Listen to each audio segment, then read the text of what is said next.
السلام علیکم ورحمۃ اللہ وبرکاتہ۔ سورہ آل عمران آیت نمبر 172 سے 175 تک۔ ان الحمد للہ والصلاة والسلام علی رسول اللہ اما بعد۔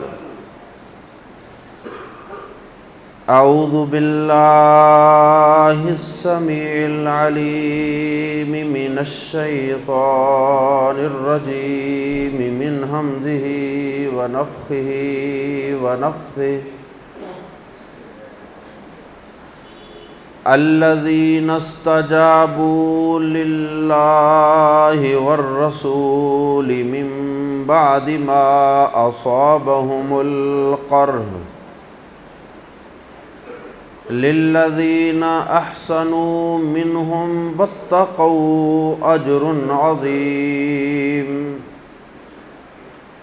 الذین قال لهم الناس ان الناس قد جمعوا لكم فاخشوهم فزادهم ایمانا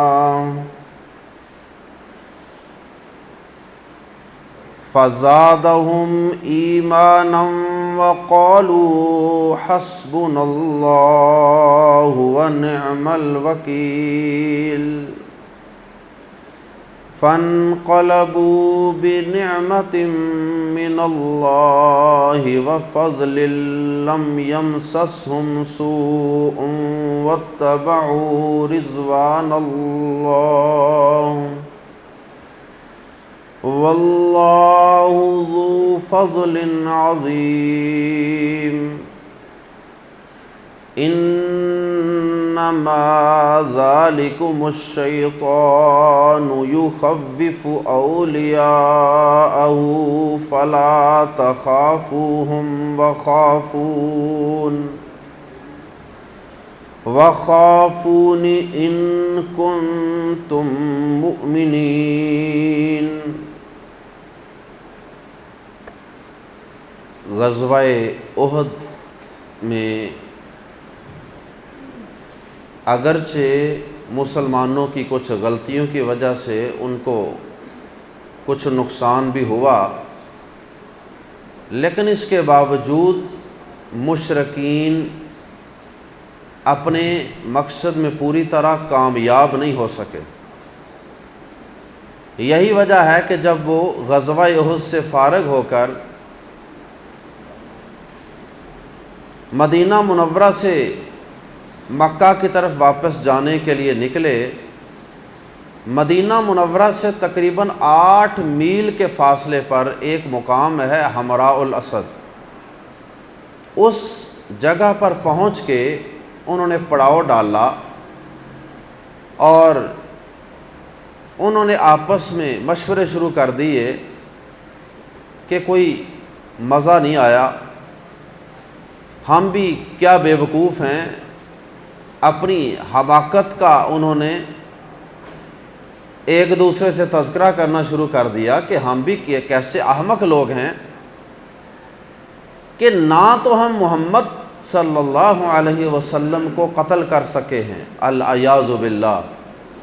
کیا تیر مارا ہم نے کہ مسلمانوں کا سپہ سالار، ان کا نبی بھی ہم قتل نہیں کر سکے، اور نہ ہی ہم ان کے مدینہ منورہ پر حملہ کر سکے ہیں، ان کی آبادی پر،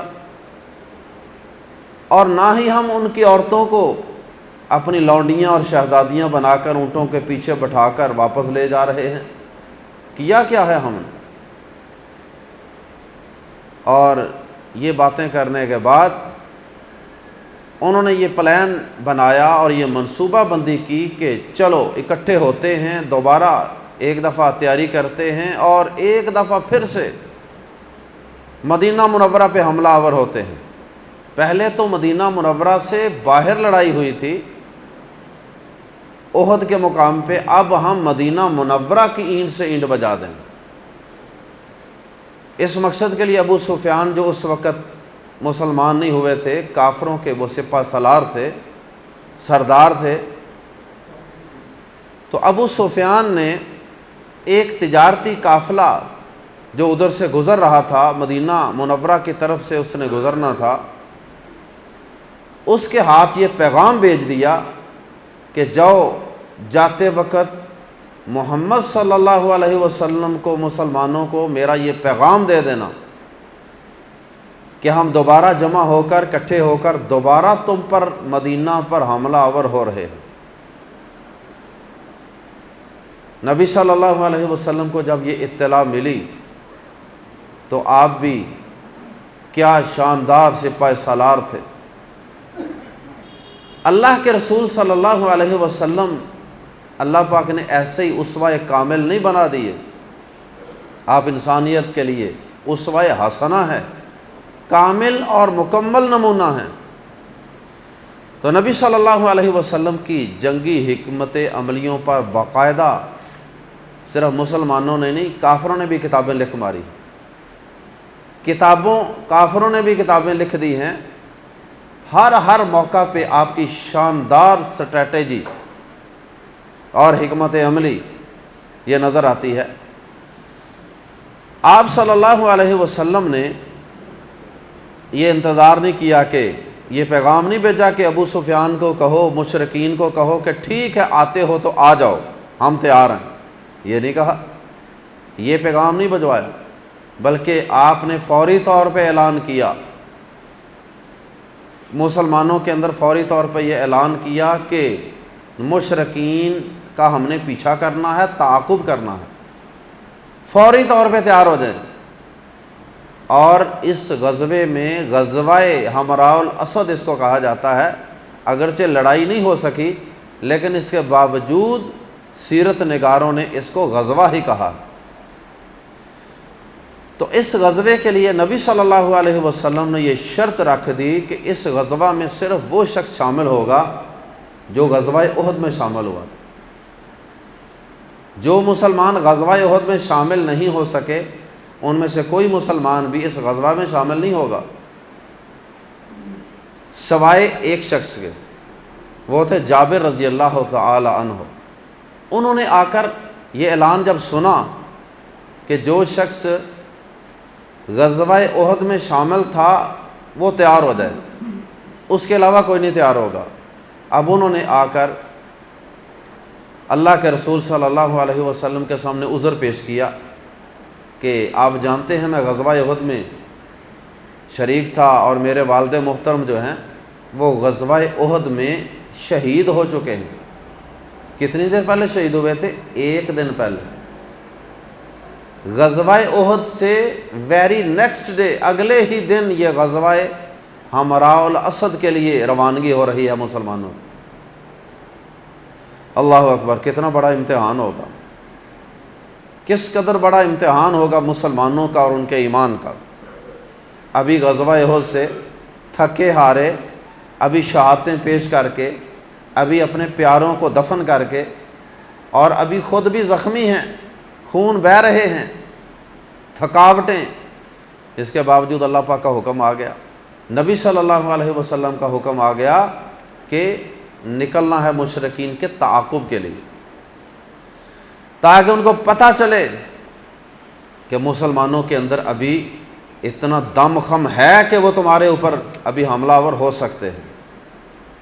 تو بہرحال جابر رضی اللہ تعالی عنہ نے آپ سے کہا کہ آپ جانتے ہیں اللہ کے رسول صلی اللہ علیہ وسلم کہ میرے والد محترم ابھی کل ہی غزوہ احد میں شہید ہوئے ہیں، اور میری 7 بہنیں ہیں، 7 بہنیں، میں 7 بہنوں کا بھائی ہوں، اور میرے والد نے شہید ہونے سے پہلے کہا تھا کہ ہمیں اپنی بیٹیوں بہنوں کو کسی مرد کے بغیر اکیلے نہیں چھوڑنا چاہیے۔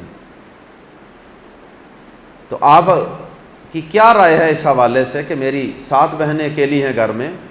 تو نبی صلی اللہ علیہ وسلم نے ان کو رخصت دے دی کہ ٹھیک ہے، آپ غزوہ حمراء الاسد کے لیے روانہ نہ ہوں۔ تو ہر وہ مسلمان جو غزوہ احد میں شریک تھا اس کو حکم تھا کہ تم اس غزوے کے لیے نکلو۔ تو میں بات یہ کر رہا تھا، عرض یہ کر رہا تھا کہ نبی صلی اللہ علیہ وسلم کی شاندار حکمت عملی کے بجائے اس کے کہ مشرکین کے حملہ آور ہونے کا انتظار کیا جائے، اگر ان کے حملہ آور ہونے کا انتظار کیا جاتا تو پھر ان کا پلڑا بھاری ہونا تھا۔ یہ جنگ کا اصول ہوتا ہے کہ جو آگے بڑھ گیا، جس نے حملہ کر دیا، بس وہ غالب آ گیا، وہ جیت گیا، اس کا دوسرے کے اوپر رعب اور دبدبہ پڑ جاتا ہے۔ تو نبی صلی اللہ علیہ وسلم نے کہا کہ ہم ان پر وہاں جا کے حملہ آور ہوں گے، ان کو یہاں آنے کی نوبت ہی نہیں آئے گی، موقع ہی نہیں دیں گے ان کو۔ اور ویسے بھی مدینہ کو محفوظ رکھنا مقصود تھا، جہاں بچے تھے، عورتیں تھیں، گھر تھے۔ تو مسلمان تیار ہو کر بڑی شان بان کے ساتھ نبی صلی اللہ علیہ وسلم کے ساتھ روانہ ہو گئے۔ جب وہاں پہنچے یا اس کے قریب پہنچے، ان کو بھی، مشرکین کو بھی اطلاع ہو گئی کہ مسلمان تو دوبارہ آ گئے ہیں تازہ دم ہو کر، اور اطلاع نبی صلی اللہ علیہ وسلم نے ان کو یہ پہنچائی کہ ان کو بتا دو کہ جیش محمد صلی اللہ علیہ وسلم آ رہا ہے، محمد صلی اللہ علیہ وسلم کا لشکر تم پہ حملہ آور ہونے کے لیے، بہت بڑا لشکر آ رہا ہے۔ تو وہ گھبرا گئے، پریشان ہو گئے، اور ان کے حوصلے پست ہو گئے، اور انہوں نے اپنا فیصلہ تبدیل کر لیا۔ انہوں نے کہا کہ چلیں اس دفعہ نہیں، اگلے سال انشاءاللہ تمہارے ساتھ ہم لڑنے کے لیے حاضر ہوں گے، اس دفعہ ہمیں چھٹی دے دیں، ایک دفعہ مکہ سے ہو آئیں تو پھر ہم تازہ دم ہو کر اگلے سال آئیں گے۔ اس طرح انہوں نے اپنا پلان تبدیل کر لیا، اور وہاں سے وہ مدینہ پہ حملہ آور ہونے کے بجائے مکہ کی طرف روانہ ہو گئے۔ تو نبی صلی اللہ علیہ وسلم نے بھی پھر مزید ان کا پیچھا نہیں کیا۔ جب دیکھا کہ اب یہ پسپائی اختیار کر رہے ہیں، تو آپ صلی اللہ علیہ وسلم بھی پھر مسلمانوں کو لے کر مدینہ منورہ میں واپس تشریف لے آئے۔ تو یہ آیات اسی حوالے سے اللہ رب العزت نے نازل فرمائی۔ آئیے قرآن مجید کے الفاظ میں پڑھتے ہیں۔ الذین، وہ جنہوں نے، الذین، وہ لوگ جنہوں نے، استجابوا، جواب دیا، للہ، اللہ کو، والرسول، اور رسول کو۔ وہ لوگ جنہوں نے اللہ اور رسول صلی اللہ علیہ وسلم کو جواب دیا۔ جواب دینا دو سینس میں استعمال ہوتا ہے ہمارے ہاں۔ ایک تو ہوتا ہے نا کہ لبیک کہنا، اور ایک جواب دینے کا مطلب انکار کرنا بھی ہوتا ہے۔ یہ وہ والا جواب نہیں ہے، انکار والا۔ جواب دینا سے یہاں مراد ہے ان کا کہا ماننا۔ انہوں نے حکم دیا، انہوں نے بلایا کہ آ جاؤ بھائی، جمع ہو کے دوبارہ حملہ آور ہونا ہے، تو مسلمان لبیک کہتے ہوئے آ گئے۔ یہ جواب ہے۔ الذین استجابوا للہ والرسول، وہ لوگ جنہوں نے اللہ اور رسول صلی اللہ علیہ وسلم کا حکم مانا۔ یہاں پہ پہلے بھی میں کئی دفعہ عرض کر چکا ہوں کہ بڑا باریک سا فرق ہے، لیکن اتنا بھی باریک نہیں ہے کہ یاد نہ رہے۔ قرآن مجید میں بہت سے مقامات پہ یا تو لفظ والرسول استعمال ہوتا ہے، یا پھر لفظ استعمال ہوتا ہے وَرَسُولُهُ، وَرَسُولِهِ۔ تو رسول اور رسولہ، یہ جو ہی ضمیر ساتھ لگی ہوتی ہے، یہ کہیں لگی ہوتی ہے اور کہیں نہیں لگی ہوتی۔ لیکن ہم اکثر ہمارے بھائی ترجمہ کرتے وقت کیا کرتے ہیں کہ دونوں میں سے جو بھی آ جائے اس کا رسول ہی ترجمہ کرتے ہیں، اللہ اور اس کا رسول۔ بھئی اس کا رسول اس وقت ترجمہ کریں گے جب لفظ رسول کے ساتھ ہو یا ہی کی ضمیر آئے گی۔ یہ تھوڑا سا فرق اپنے ذہنوں میں بٹھا لیں۔ جب صرف والرسول آئے گا تو پھر اس کا رسول نہیں کرنا ترجمہ، بلکہ صرف رسول۔ الذین استجابوا للہ والرسول، وہ لوگ جنہوں نے کہا مانا اللہ اور رسول کا، یا اس کے رسول کا، رسول کا صلی اللہ علیہ وسلم، من بعدی، اس کے بعد، من بعدی جب اکٹھا آتا ہے تو من کا کوئی الگ ترجمہ نہیں ہوتا، من بعدی اس کے بعد، ما کہ کر لیں یا جو کر لیں، یہ ما موصولہ ہے، ما جو یا کہ، اصابہ پہنچا، ہم انہیں، القرح زخم، اصابہ کا معنی کوئی تکلیف پہنچنا، لیکن آگے پہنچنے والی چیز کا الگ ذکر آ جائے تو پھر اصابہ کا معنی صرف پہنچنا ہی کریں گے، اصابہم پہنچا ان کو، القرح زخم، الذین استجابوا للہ والرسول من بعد ما اصابہم القرح، وہ لوگ جنہوں نے اللہ اور رسول صلی اللہ علیہ وسلم کا کہا مانا، اس کے بعد کہ انہیں زخم پہنچا، چوٹ لگی، زخم پہنچے تھے نا، شہادتوں کے زخم اور اپنے جسم پہ زخم، تیروں کے، تلواروں کے، نیزوں کے کئی زخم ہوں گے، تو ان کو زخم پہنچا، اور زخم پہنچنے کے بعد بھی اللہ اور رسول کا کہا مانا۔ ہمیں تو کوئی زخم بھی نہیں پہنچا، کبھی زندگی میں اللہ کے رسول صلی اللہ علیہ وسلم کی اطاعت کرتے ہوئے کبھی ہمارے جسم سے خون کا قطرہ بہا ہو؟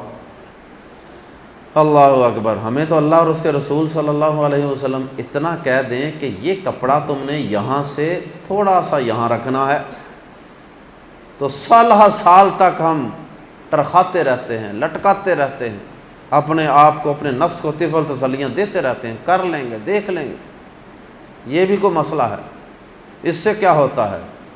وہ لوگ تو اس وجہ سے کرتے تھے، وہ تو تکبر کرتے تھے، ہم تکبر تو نہیں کرتے ہیں، وغیرہ وغیرہ۔ عورتوں کو کہا گیا کہ تم نے اپنا کپڑا ٹخنوں سے نیچے رکھنا ہے، اور نماز میں اپنے پاؤں کا اوپر والا حصہ ڈھانپ کے بطور خاص نماز ادا کرنی ہے، عاملات میں بھی ڈھانپ کے رکھیں۔ عورتیں کہتی ہیں نا جی یہ بہت مشکل کام ہے، ہمارے پاؤں کو ٹخنوں سے نیچے نیچے بہت گرمی لگتی ہے، ہم کپڑا اوپر رکھیں گے، اور مرد کہتے ہیں کہ نہیں ہم نیچے رکھیں گے، ہمیں اتنی جگہ پہ بہت زیادہ سردی لگتی ہے شاید، اس لیے ہم نے نیچے رکھنا۔ ایک مثال دی ہے میں نے کہ اللہ رسول صلی اللہ علیہ وسلم کے حکم کی کیا وقت ہے ہماری نظر میں، ہم مسلمان کیسے ہیں اور یہ کیسے مسلمان تھے۔ بلکہ یقین کریں کہ چند دن پہلے ایک واقعہ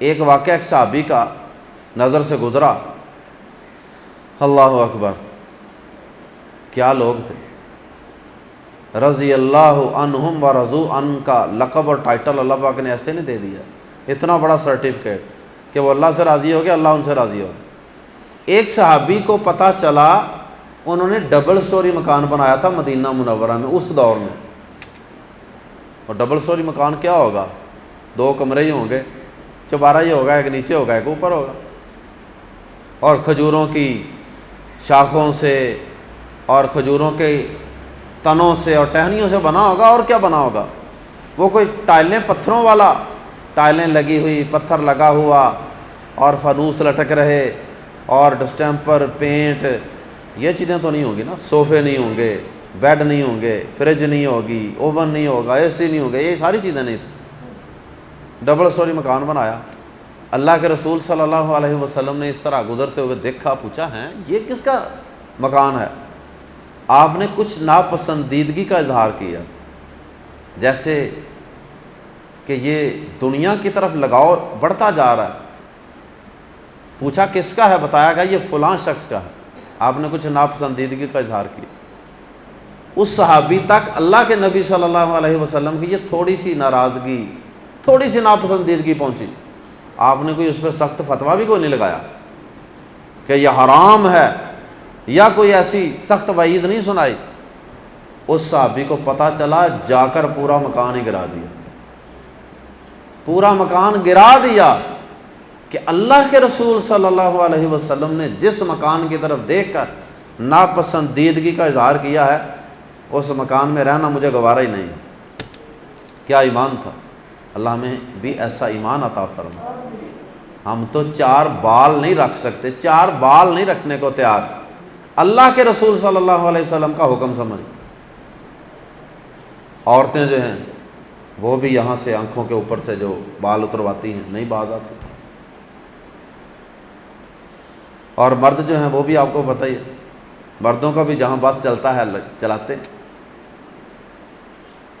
سال ہر سال 20 30 40 50 60 سال اللہ کے رسول صلی اللہ علیہ وسلم کی حدیثوں اور آپ کے احکامات کے آگے ہم متکا لگا کے بیٹھے رہتے، ضد بنا کے رہتے، قائم رہتے ہیں کہ نہیں جی، نہیں جی، ابھی نہیں جی، بس دعا کرو مولوی صاحب، تو اڈا کام بس دسنا سی تے دعا کرنا سی، جو میرا کام ہے وہ مینوں کرن دیو۔ اللہ ہم سب کو سمجھ عطا فرمائے۔ بہرحال یہ بطور مثال چھوٹی چھوٹی باتیں ہیں کہ ہم چھوٹی چھوٹی باتوں کو کوئی اہمیت نہیں دیتے ہیں۔ اللہ کے رسول صلی اللہ علیہ وسلم نے ان ایمان والوں کو کہا کہ مشرکین کا تعاقب کرنا ہے، تیاری کر لو فوراً۔ ایک دن پہلے ذرا تصور کریں، چھوٹی سی بستی مدینہ اور اس میں سے 70 افراد شہید ہو چکے ہیں۔ پورے مدینے کے اندر کیا کیفیت ہوگی؟ سوگ والی یا تکلیف والی یا صدمے والی کیا کیفیت ہوگی؟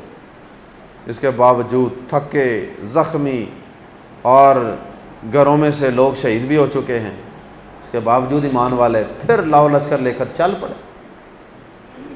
اب کسی کو پتا تو نہیں تھا نا کہ وہاں لڑائی نہیں ہونی، نکلتے وقت تو نہیں پتا تھا، وہ تو لڑائی کے لیے نکلے تھے نا، جس طرح ابراہیم علیہ السلام اسماعیل علیہ السلام کو ذبح کرنے کے لیے نکلے تھے گھر سے، پتا تو نہیں تھا کہ اللہ پاک نے ذبح سے بچا لینا ہے۔ اللہ اکبر۔ اللہ پاک فرماتے ہیں کہ الذین استجابوا للہ والرسول من بعد ما اصابہم القرح، وہ لوگ جنہوں نے اللہ اور رسول کا حکم مانا، اللہ پاک کو وہ لوگ کتنے پسند آئے ہوں گے کہ اللہ پاک نے ان کے لیے قرآن کی آیات نازل فرما دی، اور اللہ پاک نے ان کی اطاعت و فرما برداری کا تذکرہ اپنی کتاب کے اندر فرما دی۔ وہ لوگ جنہوں نے اللہ اور رسول کا حکم مانا اس کے بعد کہ پہنچا انہیں زخم، تکلیف بھی پہنچی ہوئی تھی، تازہ دم بھی نہیں تھے۔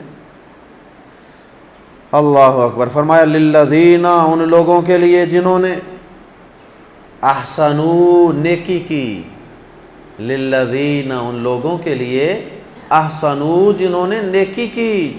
اور یہ نیکی کیا تھی اس وقت؟ جہاد فی سبیل اللہ کے لیے نکلنا۔ واتقوا، اور متقی بنے۔ یہ متقی لوگ تھے نا، تقوی پرہیزگاری کے بغیر اتنا بڑا مرحلہ سر کرنا، اتنا بڑا قدم اٹھانا کہاں ممکن تھا؟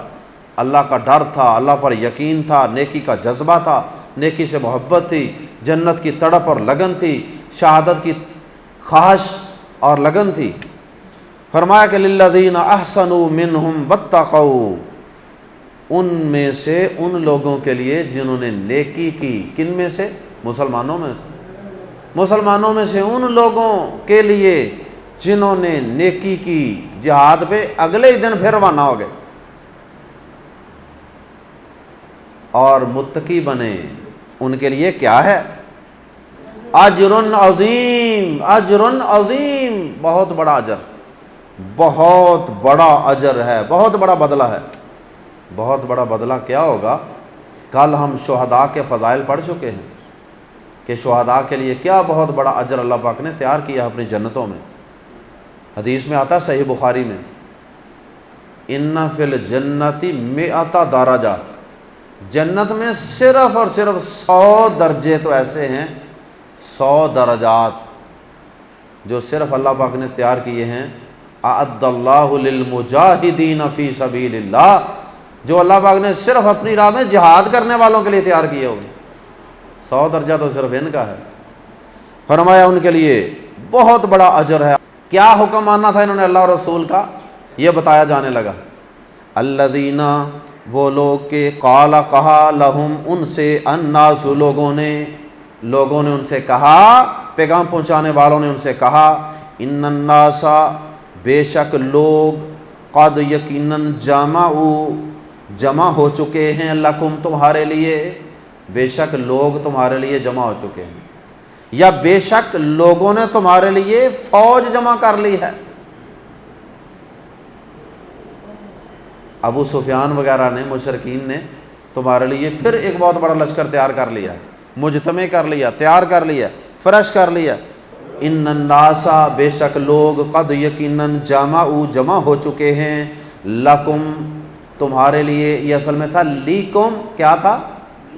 لکم، لکم تمہارے لیے، فخشوا پس ڈر جاؤ، ہم ان سے، کہا گیا کہ تمہارے لیے لوگ جمع ہو رہے ہیں، پس ان سے ڈر جاؤ، بہت بڑا لشکر تمہیں حملہ آور ہونے والا۔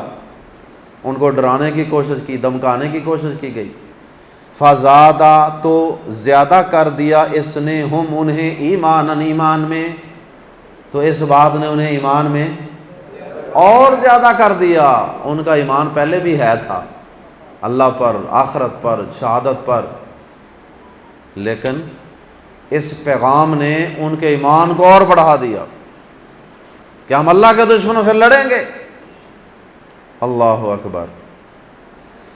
معلوم ہوا کہ ایمان زیادہ بھی ہوتا ہے۔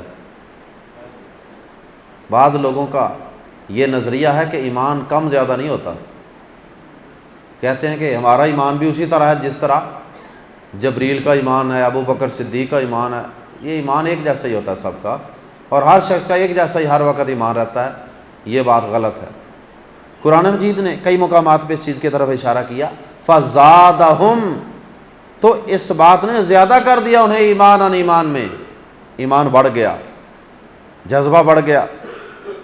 وقالوا، اور انہوں نے کہا، حسبنا اللہ، ہمیں کافی ہے اللہ، حسبنا، ہمیں کافی ہے، حسبی اللہ کا معنی، حسبیا، یا چھوٹی کا معنی ہوتا ہے مجھے، حسبی اللہ، مجھے اللہ کافی ہے، اور حسبنا اللہ، ہمیں اللہ کافی ہے۔ وَنِعْمَ، اور اچھا ہے، الوکیل، کارساز، اور وہ بہت اچھا کارساز ہے، وہ بہت اچھا کرنی والا ہے۔ اللہ اکبر۔ اس سے بہتر کوئی کرنے والا نہیں ہے، اس کو چھوڑ کر کسی اور کے پاس جانے کی ضرورت نہیں ہے، ہمیں اللہ ہی کافی ہے، اور وہ اچھا کارساز ہے۔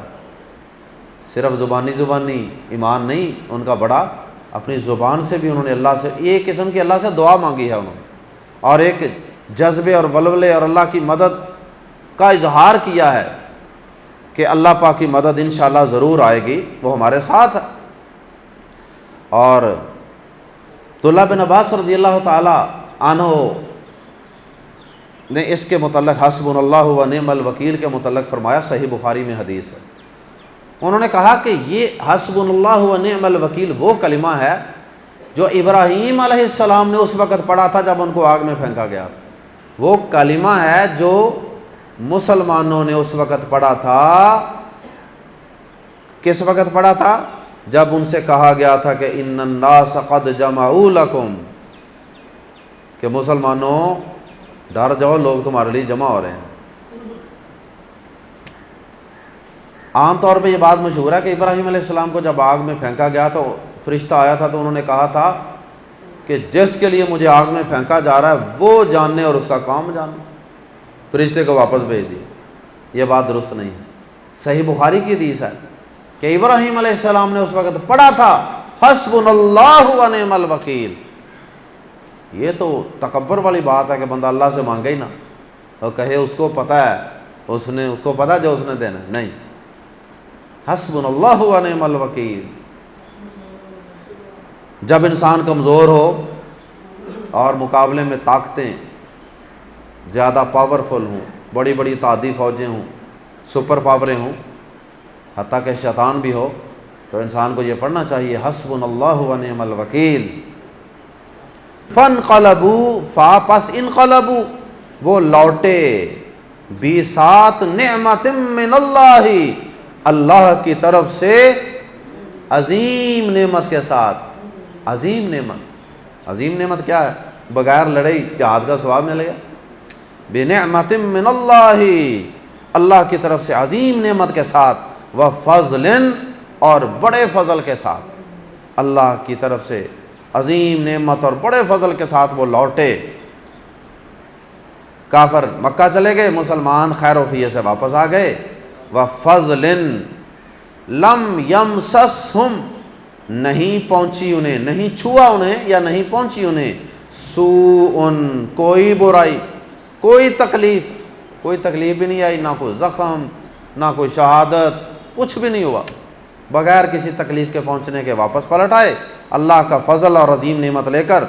واتبعوا، اور انہوں نے پیروی کی، رضوان اللہ، اللہ کی رضامندی کی، اور انہوں نے اللہ کی رضامندی کی پیروی کی تھی نا، اللہ کو خوش کرنے کے لیے وہ نکل کھڑے ہوئے تھے۔ معلوم ہوا کہ جب انسان کو اللہ اور اس کے رسول کا کوئی حکم بظاہر کتنا ہی مشکل کیوں نہ لگ رہا ہو، انسان کو اس پر عمل کرنے کے لیے کمر کس لینی چاہیے، قدم بڑھا دینا چاہیے، ارادہ کر لینا چاہیے۔ آسانی پیدا کرنا، رستے نکالنا اللہ کا کام، یہ نہیں سوچنا چاہیے کیسے ہوگا، ممکن نہیں ہے، مشکل بڑا ہے۔ کل ایک بھائی شاگرد ہی ہمارے ادھر ایک بینک میں لگے ہوئے، تو میں ان کو سمجھاتا رہتا ہوں کہ چھوڑ دیں، یہ کام ٹھیک نہیں ہے۔